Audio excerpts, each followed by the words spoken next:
우레행전 시리즈 14번째 시간 두 증인이라는 제목으로 오늘 말씀 같이 나누도록 하겠습니다.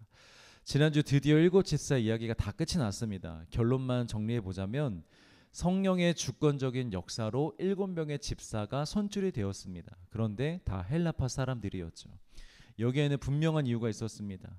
이제 복음이 유대 지역을 넘어 이방인들에게 나아가야 하기 때문입니다. 그 시기가 왔는데 히브리파 사람들에게는 이 치명적인 한계가 있었죠. 그것이 무엇이었죠?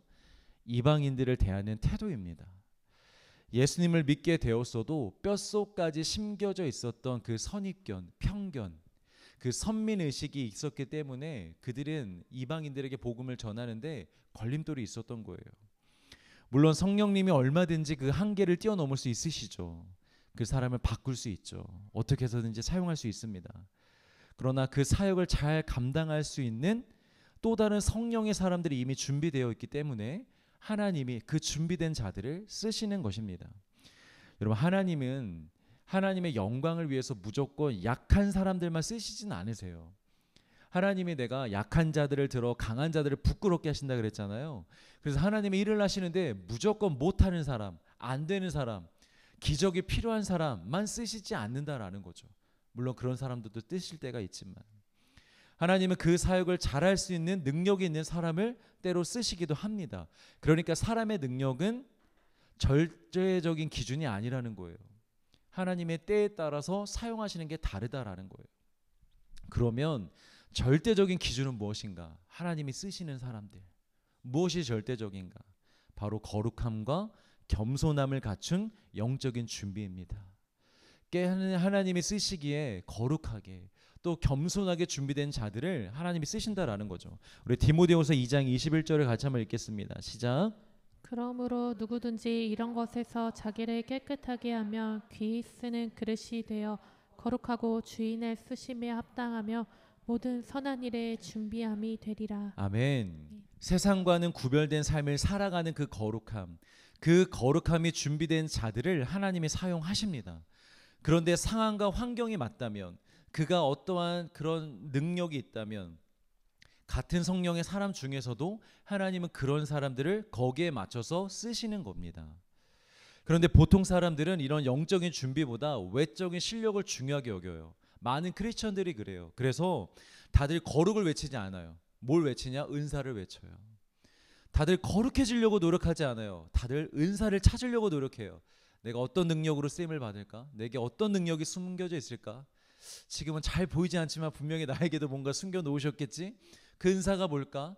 하면서 거룩이 아니라 은사에 집중한다라는 거죠. 왜냐? 거룩은 나를 죽여야 할 수 있는 거거든요. 근데 은사는 나를 드러내는 거기 때문에 그래요. 인간의 본성이 그래요. 나를 죽이는 건 우리 싫어해요. 나를 드러내고 싶어 하지. 그게 인간의 본성이기 때문에 거룩하려고는 그렇게 노력하지 않으면서 은사로 쓰임 받으려고, 은사로 내가 뭔가를 하려고는 그렇게 한다라는 것입니다. 그러나 아무리 은사가 있고 능력이 있고 그 일에 적합한 사람처럼 보인다 할지라도 여러분, 영적으로 준비가 되어 있지 않으면 결코 하나님께 쓰임 받을 수 없습니다. 먼저 영적으로 준비된 자들 되시길 주의 이름으로 축복합니다. 내가 하고 싶은 봉사, 내가 하고 싶은 헌신, 내가 할 수 있는 섬김을 나의 외적인 실력으로 하면서 나만 만족하는 신앙 하지 마시고 하나님이 쓰시고자 하는 곳에 여러분 가셔서 영성으로 쓰임 받으시길 바랍니다. 그래서 나만 만족하는 게 아니라 다른 영혼들을 살릴 수 있는, 다른 영혼들을 세울 수 있는 그런 일을 할 수 있기를 간절히 소망합니다. 그렇다고 여러분, 히브리파 유대인들이 영성이 부족한 건 아니었습니다. 분명히 세계관의 한계는 있었지만 그들에게도 성령님은 계셨고 성령의 충만함이 있었습니다.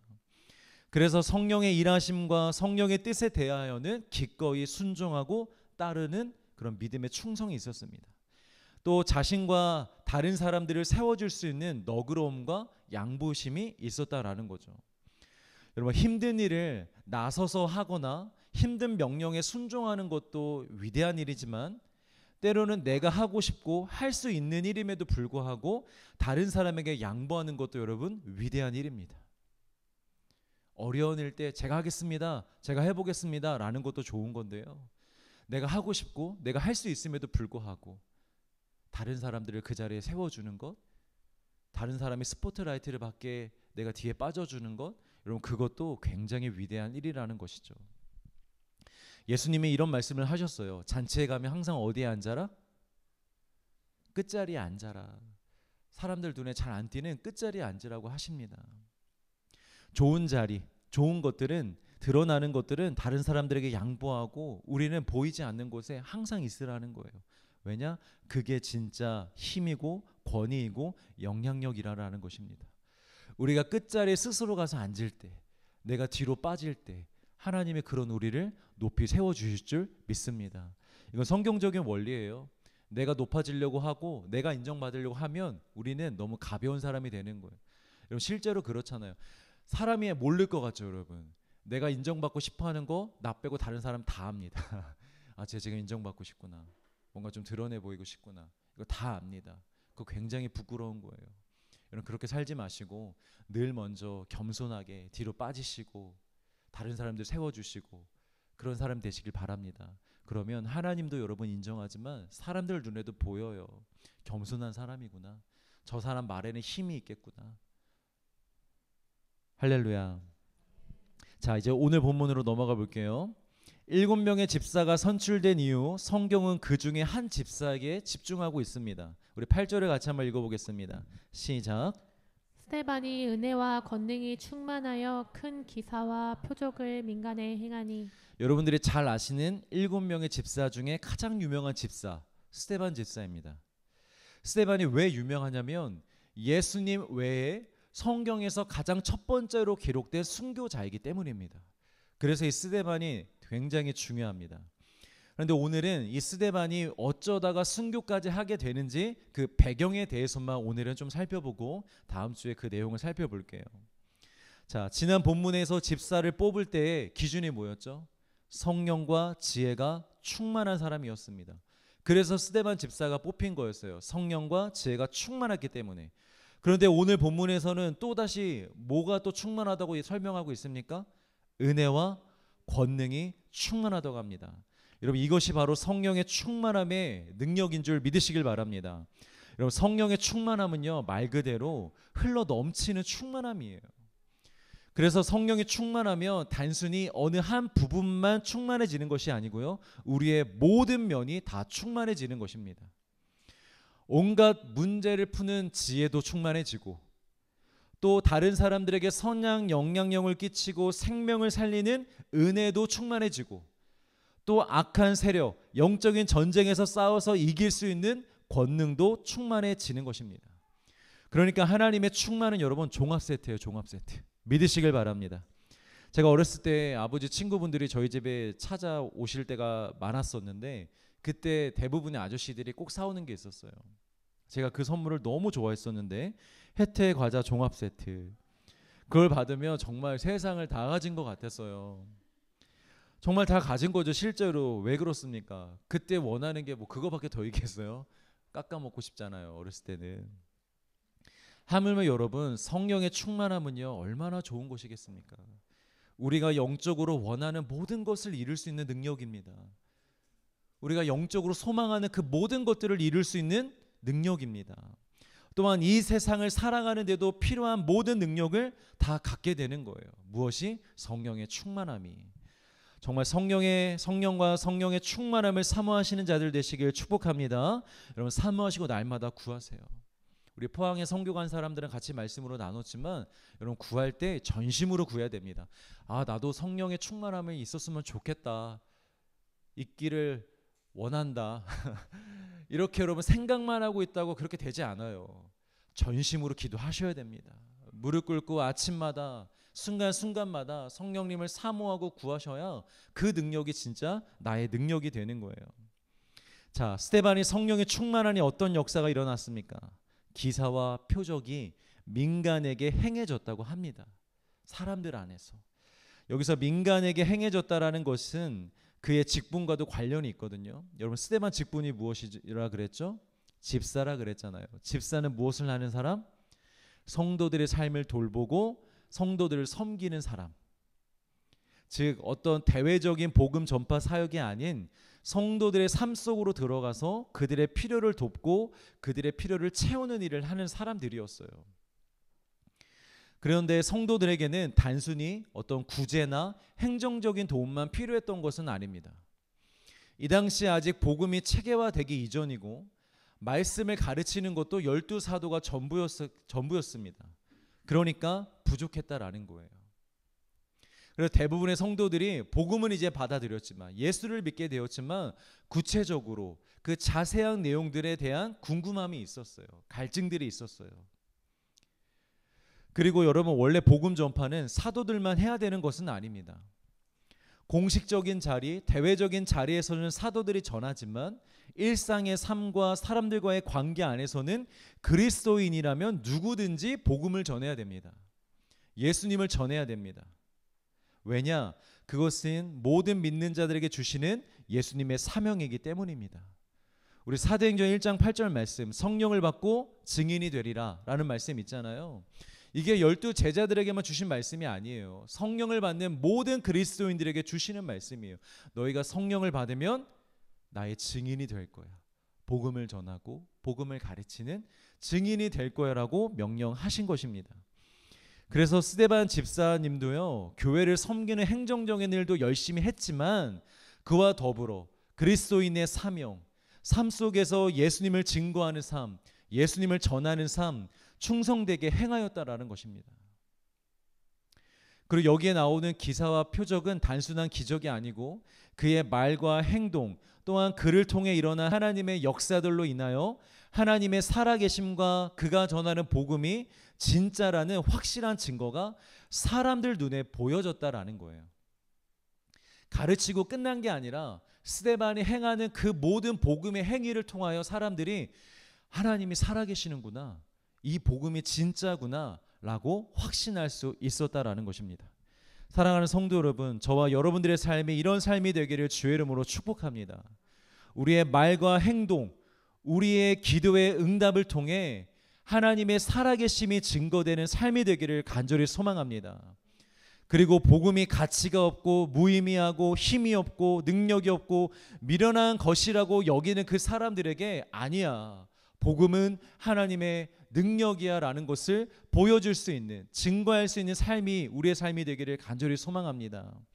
그리고 예수님은 2000년 전에 죽으시고 사라지신 분이 아니라 지금도 살아계셔. 봐봐, 나와 함께하고 계시잖아. 아, 그렇구나, 예수님 정말 너와 함께하고 계시네, 예수님 살아계시는구나 라고 사람들이 그렇게 인정할 수 있는 그런 인생들이 되시길 주의 이름으로 축복합니다. 자, 이제 구체적으로 스데반이 어떻게 하나님의 살아계심을 나타냈었는지 그 사건을 한번 보도록 하겠습니다. 우리 9절과 10절을 읽습니다. 시작. 이른바 자유민들, 즉 구레네인, 알렉산드리아인, 길리기아와 아시아에서 온 사람 어떤 자들이 일어나 스데반과 더불어 논쟁할세. 스데반이 지혜와 성령으로 말함을 그들이 능히 당하지 못하여. 사람들과의 이 복음과 진리에 대해서 논쟁이 일어났었는데요. 스데반이 말로써, 복음 전파로서 하나님을 드러냈다라는 거죠. 자, 여기에 여러 사람의 종류가 나옵니다. 첫 번째, 자유민들. 여기서 말하는 자유민들은 누구냐면 로마에서 노예로 지내다가 이제 노예에서 풀려나서 다시 유대 땅으로 돌아온 헬라파 유대인을 말합니다. 노예에서 해방되어서 다시 유대 땅으로 돌아온 유대인들을 말하는 거고요. 알렉산드리아, 길리기아 전부 다 이방 땅을 얘기하는 겁니다. 헬라 지역에 있는, 그리고 아시아, 여기도 마찬가지로 다 헬라 지역에 있는 이방 땅을 말하는 거예요. 그러니까 무슨 말이냐, 전 세계 각지에서 온 헬라파 유대인들하고 지금 신학적인 논쟁을 하는데 스데반 한 사람이 걔네들을 다 깨트렸다라는 거예요. 스데반 한 사람이 그 모든 유대인들을 다 상대해서 이겼다라는 것입니다. 여러분, 히브리파 유대인들에게 장점이 있지만 한계가 있었던 것처럼 헬라파 유대인들이 그렇다고 해서 다 장점만 있는 건 아닙니다. 이 헬라파 유대인들에게도 단점이 있습니다. 그게 뭐냐면 헬라 철학의 영향을 너무 많이 받아서 일단 생각이 많아요. 철학이 뭡니까? 생각하자라는 거잖아요. 그냥 받아들이지 말고 그냥 살지 말고 다 한번 질문을 던져보자. 인간은 왜 태어났고 왜 존재하며 인생은 뭐며 이렇게 질문하고 생각하는 거잖아요. 이 철학의 영향을 받아서 이 헬라파 유대인들이 생각이 많은 거예요. 생각이 많으니까 또 뭐가 많겠어요? 질문이 많은 거예요. 그건 왜 그런 거예요? 이건 왜 그런 거예요? 또 분석적이고, 그리고 자꾸 따지려고 들고, 복음을 믿으려고 하기보다 끊임없이 사람의 이성으로 이해하려고 했던 겁니다. 목회를 하다 보면 정말 많은 질문들을 받는데요. 크게 두 종류의 질문들이 있어요. 첫 번째는 정말 예수님을 믿고 싶어서, 정말 예수님을 알고 싶어서, 그래서 들으면 깨닫게 되면 바로 순종하고자 하는 마음으로 질문하는 사람이 있고, 또 어떤 사람들은 믿지 않으려고 하는 사람들의 질문이 있어요. 정말 엉뚱합니다. 꼬꼬무, 꼬리에 꼬리를 물고 계속 그 의심이 이어집니다. 이건 이해가 그러면 어느 정도 가겠는데 그럼 이건요. 아 그래요? 그러면 이건요. 이러면서 끊임없이 의심을 던지는 거예요. 믿지 않으려고 하는 거죠. 여러분 주변에 그런 사람 많죠. 답을 해줘도 의심하고 믿지 않습니다. 지금 여기 나오는 사람들이 대부분 그런 사람들이에요. 진심으로 예수님을 믿고자 질문하는 것이 아니라 믿지 않기 위하여, 사람들 옆에서 지금 막 예수님을 사람들이 믿어가고 있는데 이 사람들을 다 막아내기 위하여, 아니야 저기 지금 문제 있어, 저거 이성적으로 논리적으로 맞지 않는 거야, 우리가 질문해서 증명해 볼게, 이런 마음으로 스데반에게 지금 질문들을 던졌다라는 거예요. 근데 스데반이 어떻게 했대요? 완벽하게 이겼대요. 그 전 세계에서 온 사람들이 감당해낼 수 없었대요, 이 스데반 한 사람을.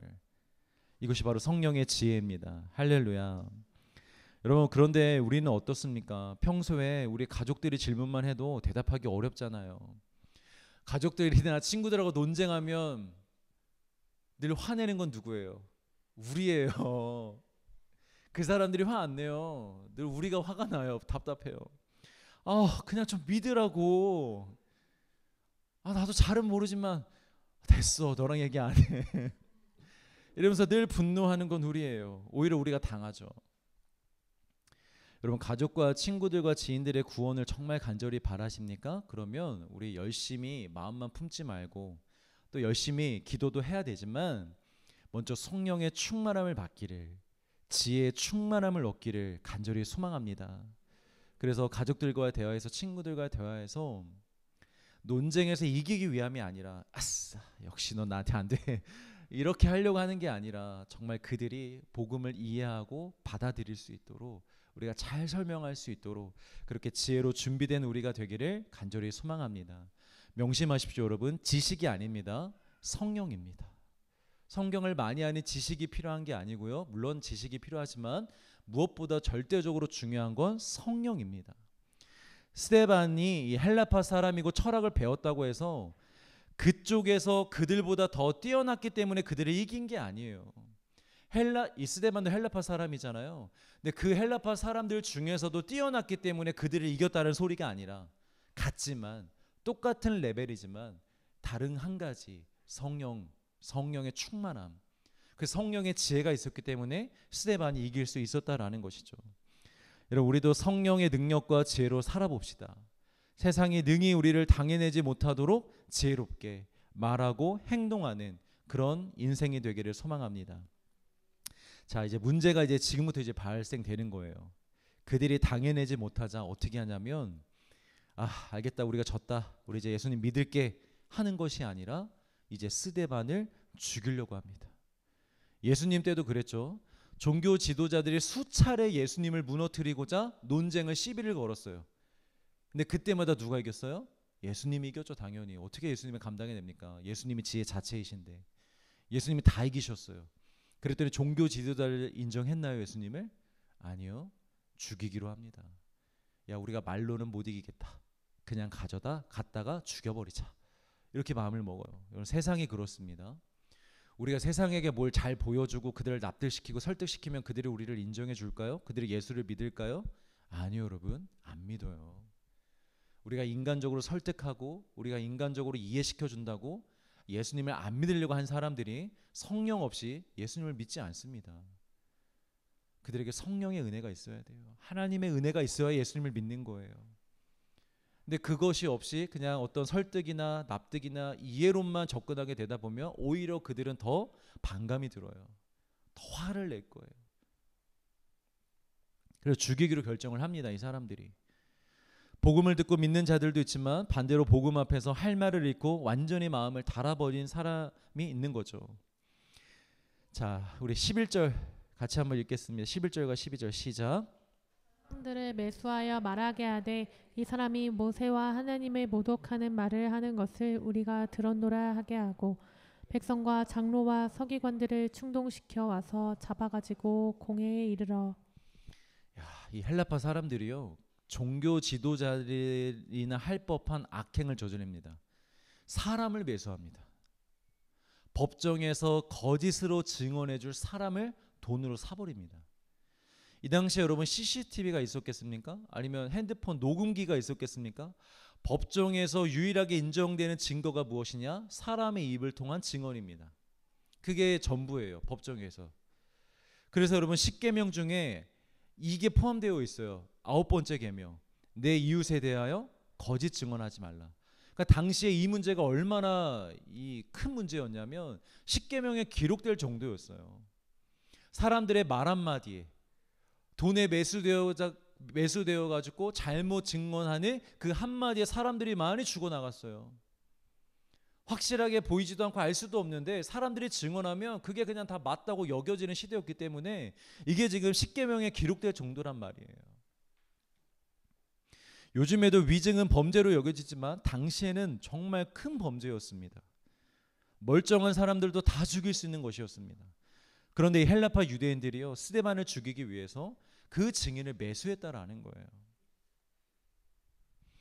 그리고 공에 가서 어떤 위증을 하게 하느냐, 스데반이 모세와 그들이 자신의 조상이요 또 위대한 선지자로 여기는 모세와 하나님을 모독했다라고 가서 얘기하라라고 시킵니다. 여러분, 악은요 매우 간사합니다.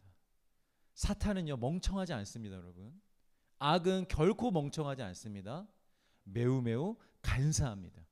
오히려 선한 사람들이 멍청하고 답답할 때가 있지, 악한 사람은요 매우 영리하고 간사합니다. 지금 이 위증도요 아예 없는 말을 꾸민 건 아니었어요. 마치 뱀이 하와에게 하나님이 하신 말씀을 가지고 그 말씀의 뜻을 비틀어 가지고 하와를 꼬셨던 것처럼 지금 이 매수자들도, 이 헬라파 사람들도 이 스데반이 하지도 않은 말 갖다가 위증을 하게끔 한 게 아니라 스데반이 한 말을 비틀어 가지고 좀 위증을 하도록 만들고 있는 것입니다. 그 내용 증거를 좀 볼게요. 13절 14절 여러분 잠 깨시도록 큰 소리를 읽습니다. 시작. 거짓 증인들을 세우니 이르되 이 사람이 이 거룩한 곳과 율법을 거슬러 말하기를 맞지 아니한도다. 그의 말에 이 나사렛 예수가 이곳을 헐고 또 모세가 우리에게 전하여 준 규례를 고치겠다 함을 우리가 들었노라 하거늘. 자, 복음의 핵심이 무엇이냐면 두 가지가 있어요. 우리가 성전이 되었다. 하나님이 우리 안에 오셨다. 믿으십니까? 여러분, 이게 복음의 핵심 중 하나입니다. 분명히 스데반이 이 복음을 전했을 거예요. 이제는 우리가 성전이라고. 자, 두 번째, 이제는 모세의 율법을 지켜서 의롭게 되는 게 아니라 그 율법을 완성시키신 예수님의 의로 우리가 구원함을 받는 것이다. 이게 복음의 핵심이잖아요. 그러니까 스데반이 이 복음을 전했을 거예요. 모세와 성전이라는 그 이름을 언급하면서 이렇게 얘기했겠죠. 하나님이 말씀하시는 성전은 건물로서 존재하는 성전이 아닙니다. 이제 우리가 성전입니다. 예수님을 구주로 영접하고 성령을 모시는 우리가 성전입니다 라고 전했을 거예요. 그런데 당시 유대인들의 세계관에서는 예루살렘 성전은 어떤 곳입니까? 유일하게 거룩한 곳입니다. 유대인들에게는 거기 말고 다른 곳이 거룩하다고 얘기하면 안 됩니다. 오직 그 건물, 성전, 예루살렘 성전만 거룩한 곳입니다. 그런데 그 성전이 아무것도 아니라니, 사람이 성전이라니, 그런데 이걸 논리적으로는 반박할 수는 없지만 받아들일 수가 없는 거예요. 그래서 여기서 이제 이걸 비툽니다. 뭐라고 비트느냐? 스데반이 성전을 허물라고 했습니다. 스데반이 예루살렘 성전이 더 이상 아무 의미가 없다고 합니다. 성전을 무시합니다 라고 증언하게 한 거예요. 자, 그리고 또 스데반이 모세의 율법에 대해서 말합니다. 우리는 이제 우리가 율법을 다 지켜서 구원을 받는 것이 아닙니다. 모든 율법을 다 지키시고 완성시키신 예수 그리스도의 의로 우리가 구원함을 받는 것입니다 라고 복음을 전했더니 헬라파 사람들이 이걸 또 어떻게 비트느냐? 모세 율법 지키지 않아도 된다던데요?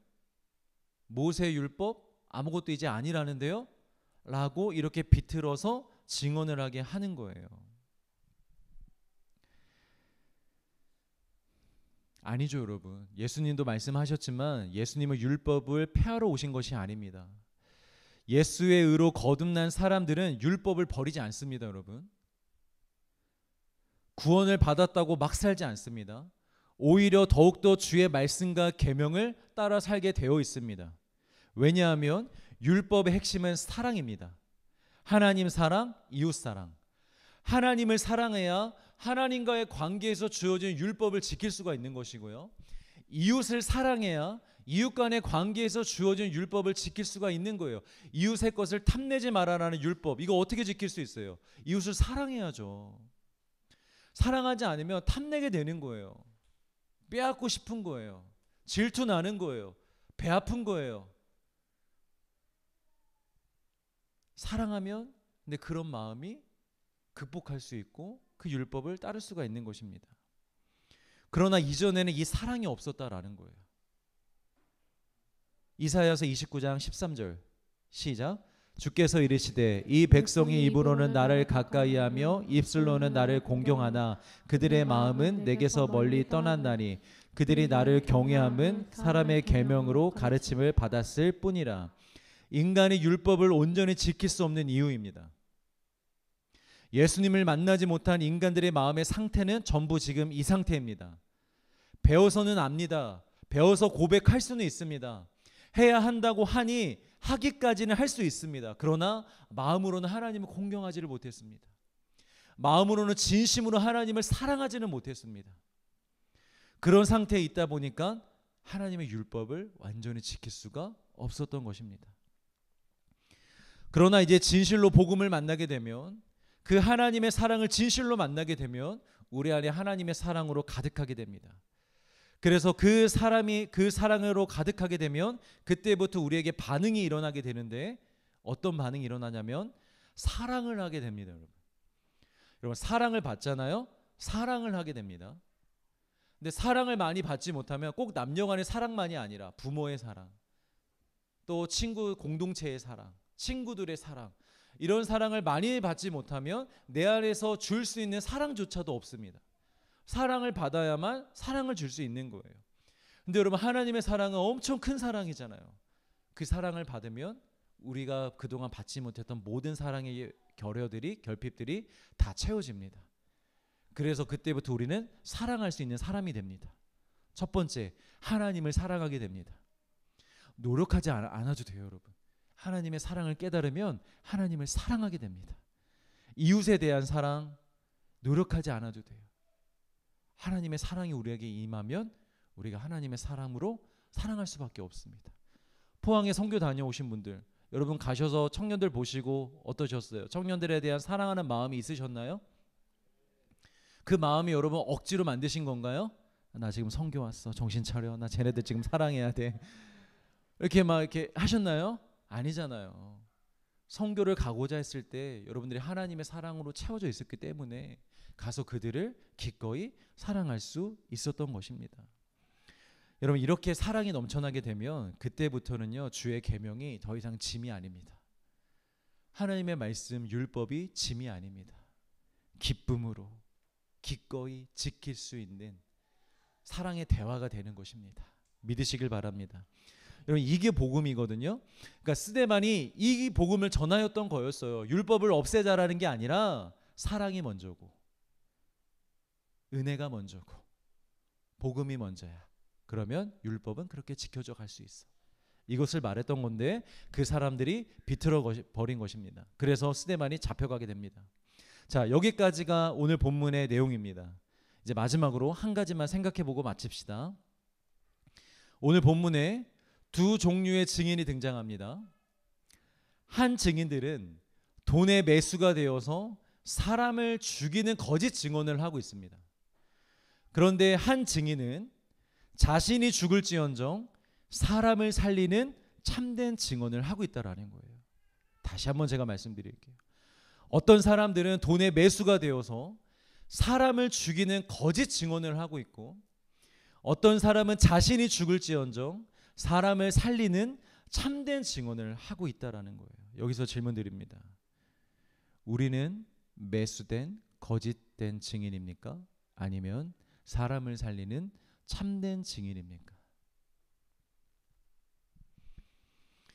겉모습만 보면 우리는 이렇게 말할 수 있겠죠. 우리는 스데반과 같은 증인들입니다. 부족하지만, 연약하지만, 많이 부족하지만 많이 연약하지만 그래도 스데반과 같이 살아가고 싶어 하는 그런 증인들입니다라고 얘기하고 싶어 할 거예요. 그러나 우리가 우상 숭배도 마찬가지였던 것처럼 영적으로 이 부분에 대해서 한번 진지하게 깊게 생각해 봐야 합니다. 종교 지도자들에게 매수되어서 거짓 증언을 하고 예수님을 팔아넘겼던 유다를 기억해 보세요. 유다가 겉으로만 보면요, 예수님과 함께하고 있었고 예수님의 사람이었습니다.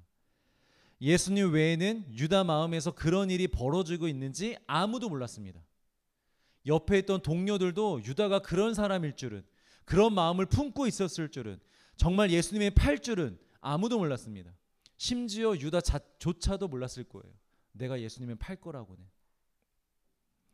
그래서 우리가 다시 한번 우리를 생각해 봐야 된다라는 거예요. 우리 스스로 우리의 삶과 말과 행동에 대한 책임을 너무 가볍게 여기지 않았으면 좋겠습니다.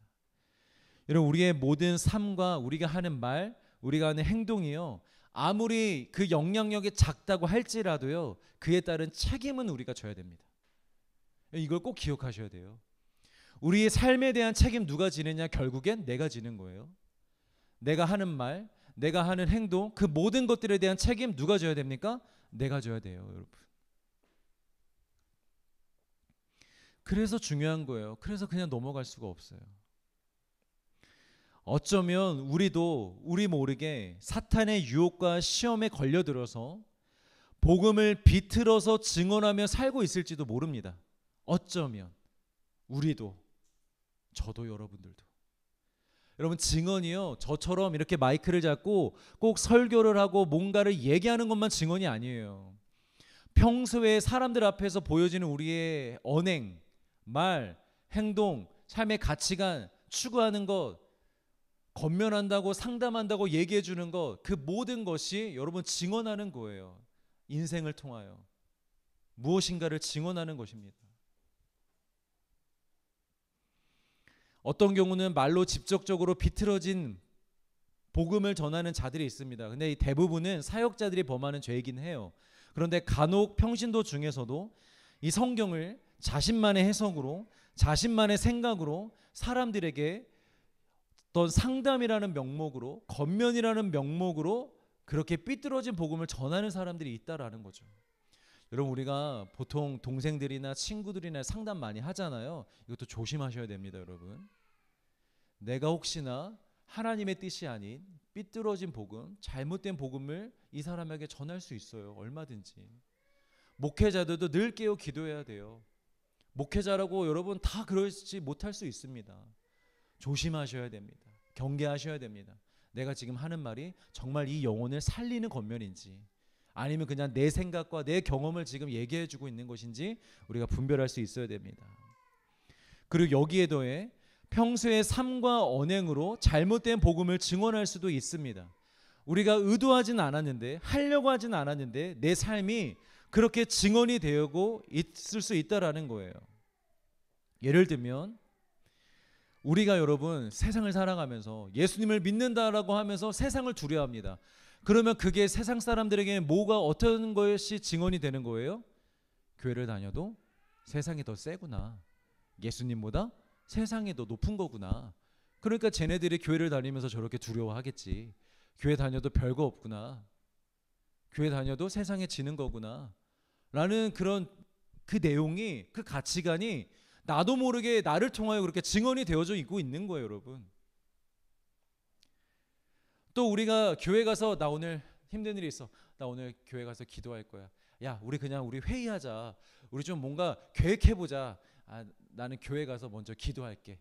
하나님이 지혜 주실 거야. 하고 맨날 교회 가서 기도는 해. 그런데 실제 삶에서는 답이 없어. 지혜가 없어. 똑같아. 그럼 여러분 세상 사람들이 볼 때 어떤 내용을 여러분 받아들이겠어요? 우리 삶을 통하여. 기도해도 별거 없구나. 달라지지 않구나. 회의나 하지. 그러지 않겠어요, 여러분? 이런 것과 마찬가지로 교회를 다녀도 사람은 변하지 않는구나. 죄와 타협하는 모습을 보며 거룩하지 않아도 되는구나. 교회를 다니면서 막 살아도 되는구나. 교회 등록만 해도 되는구나. 세례만 받으면 구원받는 거구나. 이런 잘못된 복음이 나의 삶을 통해서 증언되고 있다면 여러분 얼마나 비참한 일입니까? 우리가 우리 삶에 대해서 책임감을 가지고 경각심을 가지고 돌아봐야 하는 이유입니다. 나도 모르게 나를 통하여 지금 무엇이 증언되고 있는가? 무엇이 사람들에게 전해지고 있는가? 우리 부모님에게, 우리 가족에게, 내 남편에게, 내 아내에게 무엇이 증언되고 있는가? 우리 삶을 보며 예수님이 증거되기는커녕 오히려 예수님과 신앙을 오해하게 만드는 그런 증인으로 살아가고 있다면 여기에 매수된 자들과 다를 바가 무엇이 있습니까, 여러분? 우리가 돈만 없지, 돈만 안 받았지, 이 매수된 자들과 여러분 무엇이 다릅니까? 차라리 돈이라도 받지. 그만큼 이 부분이 중요합니다. 여러분 다시 한번 우리 스스로에게 질문을 던져봅시다. 우리는 지금 무엇을 증언하며 살아가고 있습니까? 정말 나의 모든 삶을 통하여 예수 그리스도와 복음을 증언하며 살아가고 있습니까? 아니면 복음처럼 보이지만 예수님을 증거하는 것처럼 보이지만 비틀어진 잘못된 그것을 증언하며 살아가고 있습니까? 자, 마지막으로 우리 15절 같이 읽도록 하겠습니다. 시작. 공회 중에 앉은 사람들이 다 스데반을 주목하여 보니 그 얼굴이 천사의 얼굴과 같더라. 오직 예수 그리스도와 생명의 복음을 증언하는 자가 여기 있습니다. 스데반. 그런데 여러분 여기서 스데반을 어떻게 묘사하고 있습니까? 그의 얼굴이 천사의 얼굴과 같았다고 합니다. 천사의 얼굴. 우린 보통 천사의 얼굴 하면 여러분 어떤 이미지가 떠오르세요? 어떤 얼굴이었을 것 같으세요? 활짝 웃고 있는 얼굴이 떠오르시나요 혹시? 그런 얼굴을 묘사하는 게 아닙니다. 성경에서 사람들이 천사를 볼 때 주로 어떤 반응을 일으키냐면 두려움과 경외함입니다. 천사 보고요, 와 천사다 라고 할 수 없어요. 여러분 천사를 보면 두려움이 생겨요. 경외심이 생겨요. 왜냐하면 영적인 존재잖아요. 눈에 보이지 않았던 두려움과 경외심이 생긴다고요. 예를 들면 마리아에게 예수님의 탄생을 예언해 주러 천사가 찾아갔을 때 마리아의 반응은 기쁨과 환호가 아니었습니다. 두려움과 경외함이었습니다. 영적인 압도감에 두려움과 경외감을 느낀 거죠. 여러분 사람들이 스데반의 얼굴을 보며 이야 잡혀가도 얼굴 좋네, 걱정도 없어 보이네, 아주 빛이 나네, 이런 말이 아니라 목숨까지도 내걸고 예수님을 증거하는 그의 모습 속에서 성령님의 강력한 임재하심을 보았던 거예요. 스데반을 통해서 그 사람의 위대함이 아니라 그 사람 속에 계시는 하나님의 위대함을 지금 보고 있는 것입니다. 그래서 그 하나님을 보고 경외함으로 두려워하고 있는 거예요. 사람들이 스데반의 모습을 보면서 야 저게 진짜 복음이구나, 진짜 하나님 살아계시는구나, 저렇게 사는 것이 맞는 거구나. 우리도 생명을 걸어서라도 저것을 전하며 살아야겠구나 라는 믿음이 들게끔 하는 모습이었다라는 거예요. 할렐루야, 할렐루야. 여러분, 어떤 증인으로 살아가시겠습니까? 사람들이 우리의 모습을 보면서 교회 다녀도 별거 없네, 다르지 않네, 그런 모습을 여러분 사람들 앞에 보이시면서 평생 사시겠습니까? 아니면 사람들이 여러분들의 모습을 보면서 아, 저렇게 사는 거구나, 저렇게 사는 것이 예수를 믿는 삶이고, 저런 삶에 정말 하나님이 살아계시며 은혜를 주시며 구원을 해주시며 능력을 베풀어 주시며 결국 영원한 삶으로 인도하시는 거구나, 나도 저렇게 살고 싶다 라고 감동을 받고 도전을 받고 그렇게 믿음으로 또한 살아갈 수 있는 그런 증인으로, 증거자로 다 우리가 세워져 갈 수 있기를 주의 이름으로 축복합니다.